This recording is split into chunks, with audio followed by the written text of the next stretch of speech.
दही भल्ले घर में बनाने हैं और पता नहीं है कि इसमें कौन सी चीज़ें डाली जाती हैं। चना चाट भी बनानी है और बिल्कुल पता नहीं है कि कौन सी चीज़ें डाली जाती हैं। भाई मैं आपको बताऊंगा इंशाल्लाह सारा कुछ। मार्केट वाले चना चाट और दही भल्ले कैसे बनाए जाते हैं सारा कुछ आपके साथ शेयर करने वाला हूं। बिस्मिल्लाहिर्रहमानिर्रहीम, अस्सलाम वालेकुम। मैं हूं बासित हुसैन। भाई मैं मौजूद हूं लाहौर में और लाहौर की एक बहुत ही फेमस शॉप है दही भल्ले, क्रीम चाट, चना चाट, इस तरह के जितनी भी चीज़ें होती हैं माशाल्लाह काफ़ी ज़्यादा जायकादार होती हैं। तो मेरे साथ हैं अली भाई। मैं आपको बताऊंगा कि चना चाट और दही भल्ले कैसे बनाए जाते हैं, इनकी चटनियां जो हैं ये कैसे बनाई जाती हैं, सारा कुछ इंशाल्लाह आपके साथ शेयर करने वाला हूं। आप लोग घर में बनाएं या दुकान पे बनाएं, इंशाल्लाह हमारी वीडियो देख के आप लोग ज़रूर बना सकते हैं। तो बिना टाइम वेस्ट किए देखते हैं कि दही भल्ले और चना चाट जो है ये कैसे बनाई जाती है। तो सबसे पहले हम बनाएंगे मीठी चटनी। मीठी चटनी के लिए हमें सबसे पहले चाहिए खुबानी। खुबानी अच्छी साफ सुथरी लेनी है, उसके बाद फिर इस धोकर इस्तेमाल करनी है। इसका ये भी एक ट्रिक है कि इसको 3 से 4 मरतबा धोना है।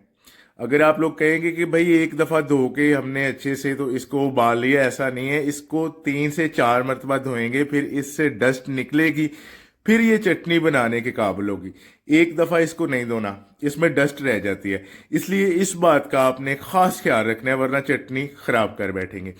3 से 4 मरतबा धोकर इसको चूल्हे के ऊपर रखना है और मुनासिब सा इसमें पानी डालना है और इसको उबालना शुरू कर देना है। आधा किलो ये खुबानी है और आधा किलो ही इसमें चीनी डाली जाएगी।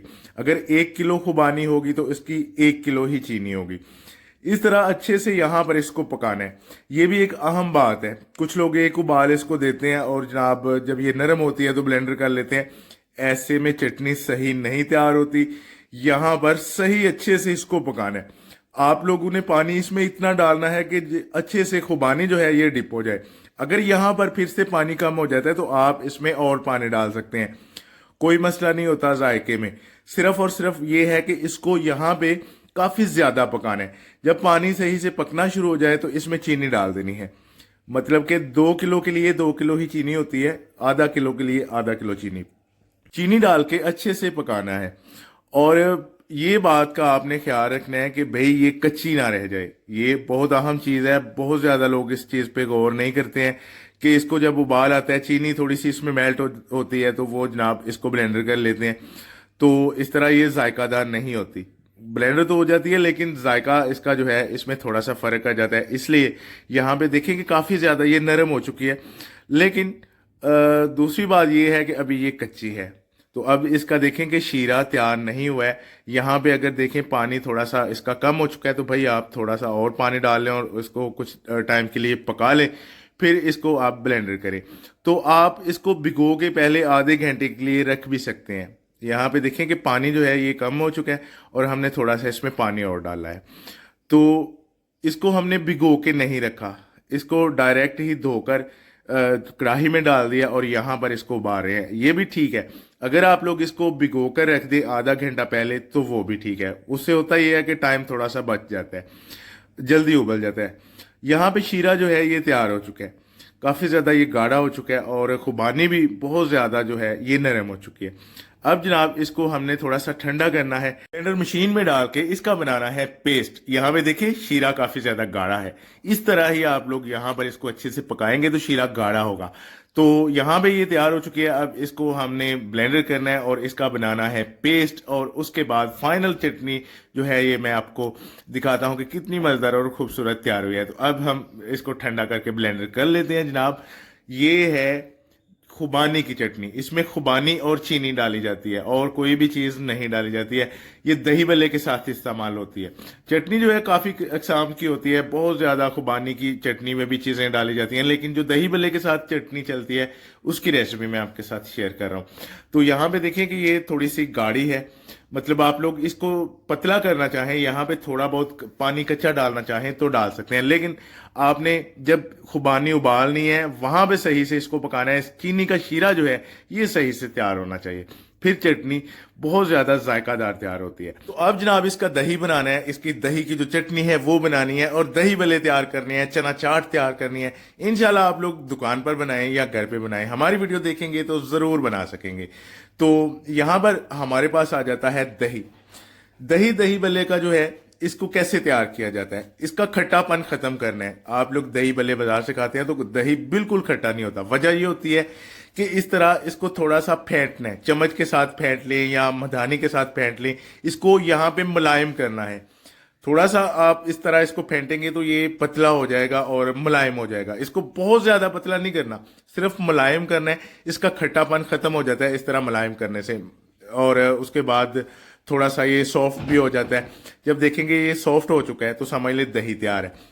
तो अब चटनी बनानी है दही की। बिल्कुल सिंपल तरीका है। इसमें धनिया, पुदीना, हरी मिर्च कूट कर रख लिए पहले। उसके बाद जो दही दही भल्ले का बनाया है, सॉफ्ट किया हुआ है, उसमें ये हरा मसाला डालना है, नमक डालना है और अच्छे से मिक्स करना है। तो चटनी को आपने यहाँ पे चेक कर लेना है, नमक कम है या दूसरा ये हरा मसाला कम है। तो जनाब आपने इसको पूरा करके इसको भी मिक्स करके साइड पे रखना है। ये दो चटनियाँ और दही जो है ये तैयार हो चुका है। अब इसको आगे काउंटर में जो कंटेनर है उसमें डालना है। उसके बाद जो अगला प्रोसेस है कि इसकी भलियां कैसे तैयार होती हैं वो मैं आपको बताता हूँ इंशाल्लाह। ये देखिए काफ़ी ज़्यादा जो है ये कंटेनर पड़े हुए हैं। ये सारे जो फुल होते हैं, चने वगैरह होते हैं, उसके बाद दही भल्ले होते हैं, उसके बाद और भी जितनी चीज़ें इस्तेमाल होती हैं सारी की सारी जो है ये काउंटर में कंटेनर जो है इनमें होती हैं। तो अब ये चटनी माशाल्लाह से बिल्कुल परफेक्ट तैयार हुई है। कोई मुश्किल नहीं है ये चटनी बनाना। अब हम आते हैं दही भल्ले की तरफ। बलियां जो हैं ये गोल भी होती हैं और लंबी भी होती हैं। इनको आपने भिगोना है। तो ये जो गोल बलियां हैं इनको तकरीबन आधा पौना घंटा आपने भिगोना है। इतना ज़्यादा नहीं टाइम इसको देना, ये बहुत ज़्यादा जल्दी नरम हो जाती हैं। तो जो लंबी पकौड़ियाँ होती हैं वो जनाब थोड़ा सा टाइम लेती हैं। उनको आधा 1 घंटा या 1.5 घंटा आप भिगो सकते हैं। तो ये गोल पकौड़ियाँ आधा घंटा भिगोएंगे तो ये मुकम्मल तैयार हो जाएंगी, नरम हो जाएंगी। उसके बाद अच्छे से इनको निचोड़ना है। पानी बिल्कुल खुश्क होना चाहिए। पानी जो है बिल्कुल एक जर्रा भी नहीं होना चाहिए पकौड़ी के अंदर। तो नीम गर्म पानी भी इस्तेमाल हो सकता है। अगर आपको अर्जेंट से पकौड़ियाँ चाहिए हो तो आप नीम गर्म पानी डाल के इसको 10 से 15 मिनट बाद ये तैयार कर सकते हैं, कोई मसला नहीं होता। जो लंबी पकौड़ियाँ होती हैं वो भी एमरजेंसी तैयार हो जाती हैं नीम गर्म पानी डालेंगे तो। अब ये भी आ जाती हैं कंटेनर में। अब इसमें डाला जाएगा दही। दही को पहले सॉफ्ट मुलायम करके रख लिया। देखें कि ये इतना सा पतला होना चाहिए। दही मुलायम करने से होता यह है कि इसका खट्टापन वगैरह सारा कुछ खत्म हो जाता है। तो दही इसमें डालना है। 1 किलो पकौड़ी के लिए 4 से 5 किलो दही होता है। कुछ लोग 4 किलो दही इस्तेमाल करते हैं और कुछ लोग 5 किलो दही इस्तेमाल करते हैं। अब थोड़ा सा दही कम है तो इसमें और डाल देंगे ताकि जो पकौड़ियाँ हैं सारी की सारे डिप हो जाए, मतलब कि सही से इसमें दही भी जो है ये जज़ब हो जाए। उसके बाद हमारे पास आ जाते हैं आलू। आलू बॉयल करने हैं अच्छे से, ऊपर से इसके छिलके उतारने हैं, फिर छोटा छोटा बारीक सा काट के डाल देने हैं दही भल्ले में इस तरह। तो आलू जो है ये 1 किलो पकौड़ी के लिए आधा किलो जो है वो आपको चाहिए होते हैं। लेकिन ये भी बात होती है कि भाई कुछ लोग ज्यादा आलू इस्तेमाल करते हैं, कुछ लोग कम इस्तेमाल करते हैं। लेकिन जो परफेक्ट हैं 1 किलो पकौड़ियाँ आप लोग बनाएं तो आधा किलो आलू आप ले लें, उनको बारीक सा काट के फिर इसमें डाल दें। तो यहाँ पे सारी चीज़ें अलग अलग है लेकिन ये मिक्स भी हो सकती हैं। अगर ये आलू आप दही में डाल दें, भल्ले में डाल दें तो कोई मसला नहीं है, ये मिक्स भी हो सकते हैं। तो यहाँ पे हमारे पास आ जाते हैं भल्ले। इनको भी पहले भिगो के रखना पड़ता है 15 से 20 मिनट के लिए, आधे घंटे के लिए। जब ये देखें कि नरम हो चुके हैं इनको भी उसी तरह खुश्क करके आपने साइड पे रखने हैं। अब बनाते हैं सलाद। तो इनके साथ सलाद कौन सी होती है, प्याज और बंद गोभी होती है। बिल्कुल बारीक सा काटना है और इसको भी साइड पे रखना है। तो ये चने पड़े हुए हैं, उस आलू हैं, सैलड है, उसके बाद दही पकौड़ियाँ, चटनी है, उसके बाद मीठी चटनी है, उसके बाद भल्ले हैं।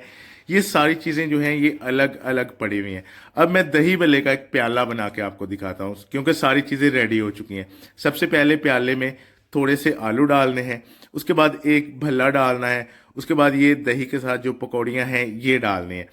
तो ये देखें कि दही इतना होना चाहिए जितना कि आपको नज़र आ रहा है, लेकिन मैंने आपको बताया कि 1 किलो पकौड़ी के लिए 5 किलो दही होता है। उसके बाद आपने थोड़ी सी हरी चटनी डालनी है, थोड़ी सी इसमें मीठी चटनी डालनी है और चाट मसाला जो है ये डालना है। तो चाट मसाला अच्छी क्वालिटी का होना चाहिए, फिर थोड़ा सा जायका जो है ये परफेक्ट हो जाता है। अब जनाब इसके ऊपर सैलड डाली जाएगी, प्याज और बंद गोभी। उसके बाद इसके ऊपर पापड़ी डाली जाएगी। कुछ लोग डालते हैं, कुछ लोग नहीं डालते। पापड़ी डालने से काफ़ी ज़्यादा जायका जो है ये हो जाता है। इस तरह बिल्कुल बारीक बारीक करके थोड़ी सी पापड़ी जो है इसके ऊपर डाल देनी है। ये भी बाजार से आपको मिल जाती है, कोई नहीं होता कि भाई ये कहाँ से मिलती है, ये भी वहां से ही मिलती है जहां से आप ये सारी चीजें खरीदेंगे। तो दही भल्ले का प्याला जो है ये तैयार हो चुका है। अब चना चाट की तरफ आते हैं। चने बॉईल करके सबसे पहले रखने हैं। देखेंगे ये चने बिल्कुल भी टूटे नहीं है, साबुत हैं लेकिन थोड़े से ये नरम है। इनमें एक कनी होनी चाहिए, बहुत ज्यादा नहीं नरम करने। एक कनी जब हो तो आपने पानी से निचोड़ कर इसको इस तरह अलग करके रख लेना है। तो अब बनाते हैं चना चाट। जो चीजें दही भल्ले में इस्तेमाल होती हैं तो भाई वो ही जो है वो इसमें भी इस्तेमाल होती हैं। सबसे पहले आलू डाले, उसके बाद चने डाले, उसके बाद थोड़ी सी इसके ऊपर सलाद डालनी है, उसके बाद इसी तरह दही डालना है, चटनियाँ वगैरह डालनी है। अब हरी मिर्च जो है एक वो छोटी छोटी बारीक बारीक काट के इसके ऊपर डालेंगे। उसके बाद एक टमाटर डालेंगे। ये तकरीबन 2 प्याले हैं, जो आम दरमियाने साइज के प्याले होते हैं, ये 2 प्याले चना चाट जो है ये तैयार हो जाएगी। एक टमाटर बिल्कुल बारीक सा इसके ऊपर डालना है। उसके बाद एक लेमन लेना है, लेमन का रस इस तरह इसके ऊपर निचोड़ देना है। उसके बाद पुदीना वगैरह है, उसके बाद जो भी चीज़ें डालेंगे इंशाल्लाह सारा कुछ आपके सामने है। आप लोग अगर दही भल्ले का काम करना चाहें तो चना चाट जो है ये बिल्कुल सिंपल है। आपने सिर्फ चने बॉईल करने हैं और साथ में रखने हैं, बाकी चीज़ें जो है ये सारी आपके पास अवेलेबल है। ये है इमली का पानी। इमली को पहले भिगो के रख देना है 1 घंटा या 2 घंटा। तो थोड़ा थोड़ा पानी इसमें डालते जाना है। उसके बाद मसाला डाल के हरी चटनी डालनी है। उसके बाद थोड़ा सा दही डालना है। उसके बाद मीठी चटनी डालनी है। मतलब जितनी चीज़ें हैं ये सारी की सारी डालनी है। दही बड़े के साथ जितनी इस्तेमाल होती हैं वही चीज़ें जो हैं ये चना चाट में भी इस्तेमाल होती हैं। अब इसको मिक्स किया है, मिक्स करके ऊपर थोड़ी सी जो है ये मीठी चटनी डाल देनी है, जो खुबानी की चटनी है। तो आप लोग इसके ऊपर पापड़ी वगैरह भी डाल सकते हैं, मिक्स भी कर सकते हैं, कोई मसला नहीं है। ये चना चाट जो है ये तैयार हो चुकी है। तो इंशाल्लाह उम्मीद है कि आप लोग भी ये बना सकेंगे। जो लोग दही बड़े बनाना जानते हैं तो वो अगर साथ में ये चना चाट भी बना लें तो एक ही सिर्फ मटेरियल होता है, सिर्फ एक्स्ट्रा होते हैं चने। तो ये है चना चाट। इंशाल्लाह उम्मीद है कि आप लोगों को हमारी ये रेसिपी पसंद आई होगी। मिलते हैं अगली वीडियो में, तब तक के लिए अल्लाह हाफिज़।